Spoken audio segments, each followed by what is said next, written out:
Niatra tamin'ireo tanàna maro commune ihany koa teto amin'ny faritra Analamanga indrindra teto Antananarivo renivohitra ny antso nataony teo anivon'ny faritra Analamanga amin'ny fampiatona ny fampianarana tamin'ity andro androany ity noho ny fandalovana ilay andro ratsy fialenana fanadihadiana. Ny katona avokoa ny akamaroan'ireo sekoly tamin'ity androany ity ho fanatanterahana ny antso nataony tompon'andraikitra ny faritra Analamanga amin'ny tsy sokafany sekoly noho ny fandalovany rivo-doza Felainga izay nikasoka ny morontsiraka tsy nanany nosy androany maraina. Nanaraka izany toromarika izany avokoa ny akamaroan'ny sekoly na ireo sekoly miankina amin'ny fanjakana na ireo tsy miankina moa izany. Nandray fepetra amin'ny ampodian'ireo mpianatra mbola tonga teny an-tsekoly kosa ny tompon'andraikitra sekoly tamin'ity androany ity. Tamin'ny vaovao tamin'ny alina izay dia tsy mianatra androany. Nampodiany daholo ny ankizy izay tonga teo. Fa misy azy zany ankizy tonga? Misy ny ankizy tonga moa misy ny telefônina ny ray aman-dreny mianatra sa tsy mianatra.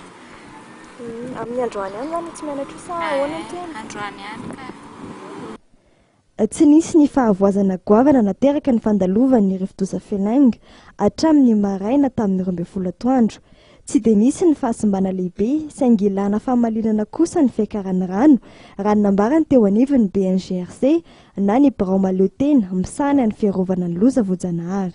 Raha amin'ny ankapobeny ny rivo-doza Felainga dia raha malala fa ny morontsiraka tsy nanana avy any avaratra zany dia mianatsimo no voakasikany. Zany hoe ny ranonorana no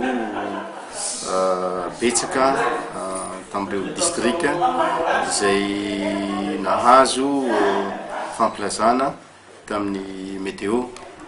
Ohatra fotsiny ny ao Toamasina satria voalaza hoe eo amin'ny 10 km mialan'ny Toamasina ny fohibeny teo tamin'ny 9 maraina teo dia efa nahazo avao zay tany satria nisy ekipa avy aty amin'ny BNGRC nalefa tany. Tamin'ny alina nisy ndrotsakora nisy koa ny rivotra fa rehefa natao tombana maimaika dia tsy dia tsisy dégâts firy fa ny fiakaran'ny rano no ahina dia ahina ka eto zany dia manentana ny mponina izay mipetraka amin'ny faritra iva indrindra amoron-drano sy toy izany mba ho malina amin'ny fiakaran'ny rano.